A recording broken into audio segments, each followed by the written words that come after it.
It is now 8:45. We are searching for the whales. Not yet sighted. These are all cargo ships.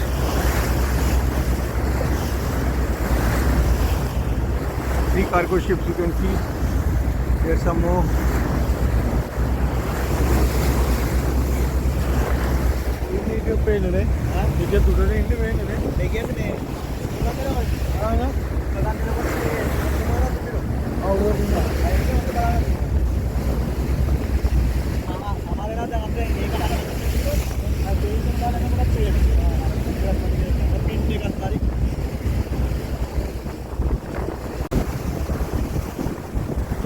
Some of my friends are up there with the captain.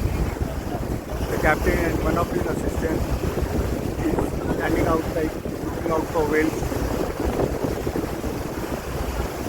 If he has any likelihood of seeing a whale, he will stop or slow down the boat to have a closer look.